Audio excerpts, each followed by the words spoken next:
What motivates you? Welcome to the Leadership Question of the Day podcast.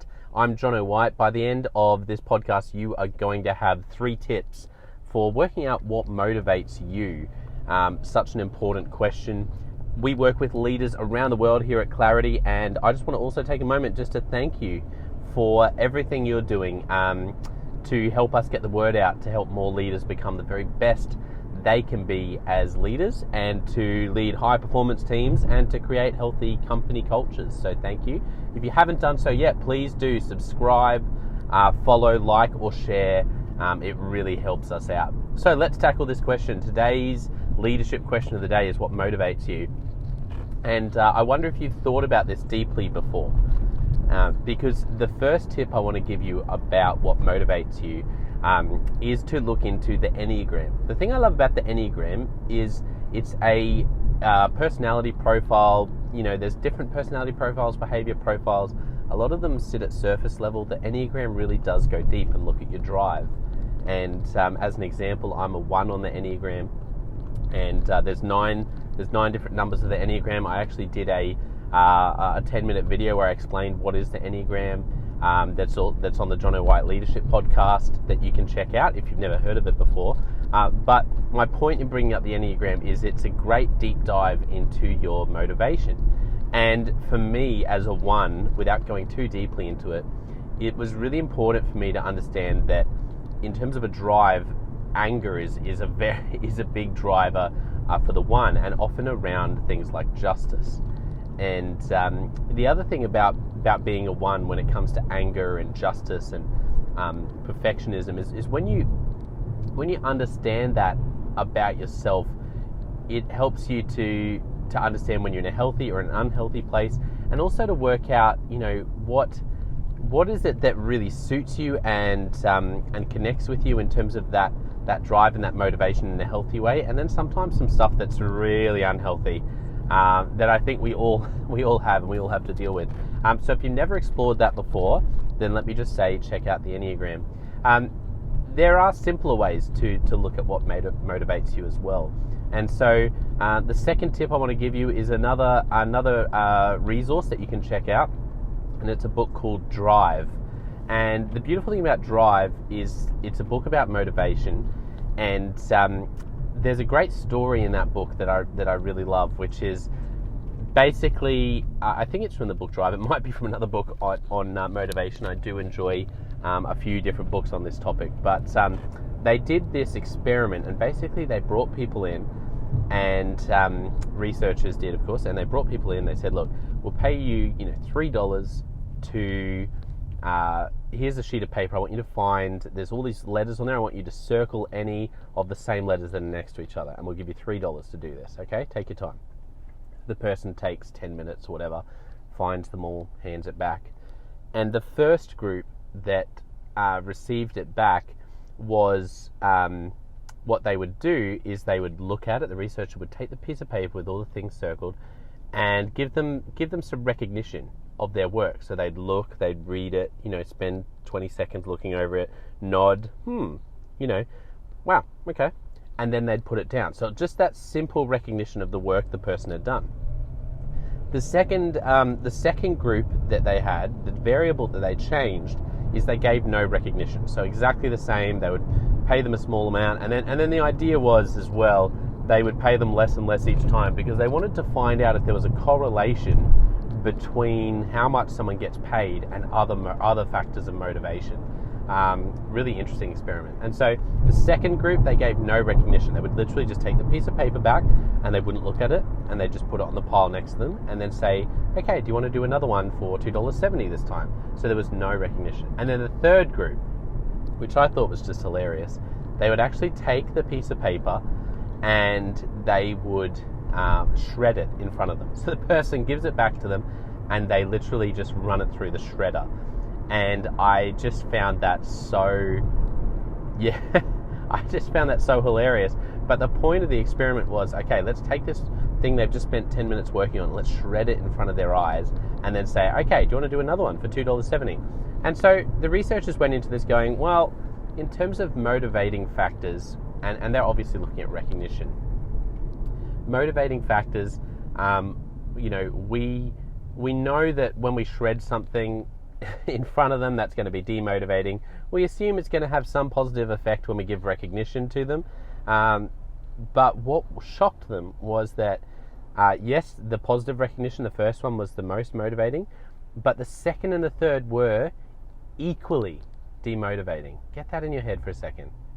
The fact that you can shred someone's work in front of them, or you can not recognize it at all, and it's equally demotivating. Isn't that shocking? And the point of that whole experiment, and the point I want to make now around motivation, is recognition.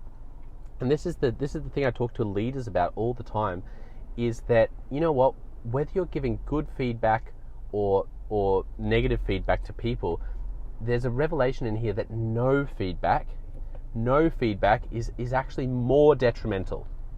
The research shows that no feedback, giving people no recognition, is actually more detrimental to motivation than positive or negative feedback. So I want to ask you a couple of questions. Let's start with you as a leader. Are you giving the people that are working for you or in your team, are you giving them feedback? Whether it's positive feedback, hey, that was great, I love that specific thing you did. Whether it's negative feedback, hey, I noticed that when you did that, you did this way. I'd actually prefer if you did it this way. Or sometimes as leaders, I think what we do is we go, you know what, they're just doing a great job, and the way they know they're doing a great job is I'm not saying anything. Well, that's actually what you're doing by saying nothing. You're not telling them they're doing a good job. You are doing the most demotivating thing you could do, even more demotivating than giving negative feedback. And that's really challenging. I certainly find that challenging as a leader. And then what about you in your role, whether you're leading your own organization, whether you're extremely autonomous, or how much recognition are you getting? How much feedback? And you know what? This is something where, when it comes to leading up, if you're an employee or a volunteer, how can you seek out more feedback? Knowing that finding out more clearly what you're doing well and what you're not doing well is actually going to help to motivate you. So that's the second thing. I recommend the book Drive, and that's just one point from it that I really love. But the third tip is going a bit deeper into Drive. And when it comes to motivation, what motivates you? Often we think, what motivates me? Do I like a really lit room, or do I like a really dark room with some rain effects on? And it's like, you know what? It's not that those things aren't valid. However, there are some universally motivating things, and that's what they found in this book Drive. And there's actually another book, the name escapes me right now, that's all about motivation. That's exactly the same ideas, 3 ideas. They're like different words but the same thing, which I really find encouraging, because to me that says, well, it must be true, because 2 different, independent of each other, these researchers have done all this work, and they've basically found the same things motivate people. So what are these things? This is my third tip. If you want to, what motivates you? If you're going, oh, good question, Jono. Okay, well, here they are. The first thing is autonomy. So whether, whether it's you, once again, or whether it's for the people you lead, how can you be more autonomous? How can you have more autonomy in your role, in your work? How can you give the people you're leading more autonomy? That's the first thing, autonomy, a sense of, and as an example of this, I think this is why Uber and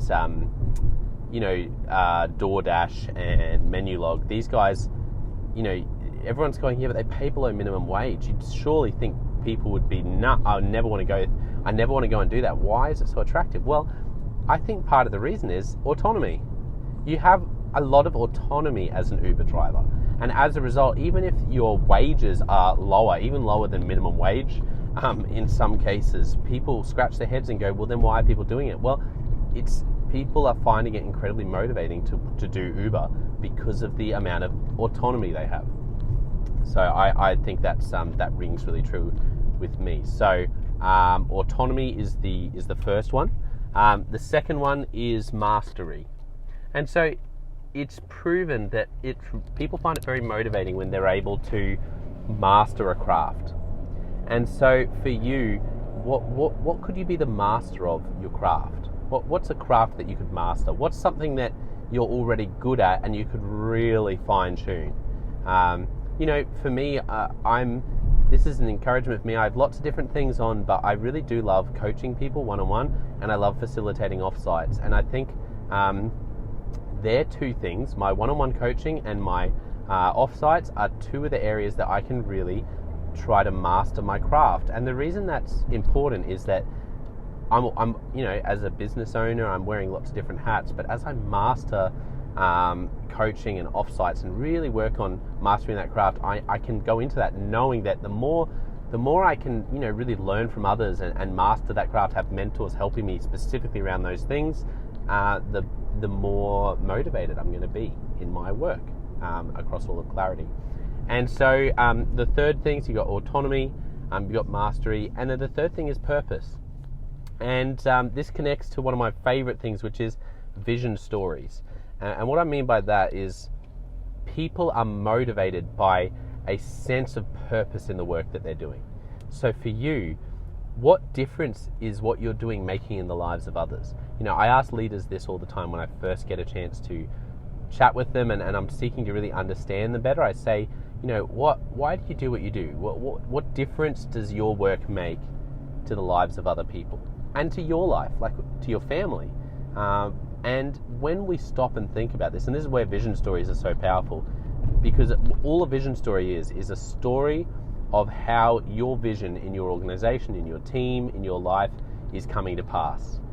That's a vision story. It's a story for a carpenter who every day is just working with wood, building houses. It's a story of a family who move into a new home and it means that they finally have enough space for the two kids that were sleeping in one room together. It's just made their life a lot better, and they're just loving their new home. It's just finding those stories, which can be very challenging. Finding those stories, and for you, my challenge would be, how can you find more vision stories for what you're doing? What's an example of when their life is made better by what you do, and how could you capture that story? How could you share that story if you're leading a team or you're part of a wider organization? Because those vision stories will help to reinforce purpose. So they're your 3 tips for today. What motivates you? It's a bit of a different take on that question today. So make sure you go and check out the Enneagram. There's a great book called The Road Back to You. It's called The Road Back to You by Ian Morgan Crone, about the Enneagram. And then Drive. I can't remember who's the author of that, but it's a book about motivation that I'd highly recommend you read. And then the third tip is really about digging into Drive and looking at those things: autonomy, mastery, and purpose, and how can you increase those things in your work and for the people that you lead and in your organization. So a bit of a longer one today. I hope you found that helpful. If you have, wherever you're watching or listening to this, then please write the word clarity, because everything we do is about helping people to get clear on what they're doing in their life and in their leadership. And you know what, as well, thank you so much for listening or for watching wherever you are. I really just love the chance to invest in you as a person and as a leader. And so if you could subscribe, follow, like, share, it really does help us out to get the word out, to help more leaders like you to become the very best they can be. So if you can do that, that would make a massive difference. It'd be really appreciated. Thanks for hanging out. Great to spend some time together, and I will catch you next time. Cheers.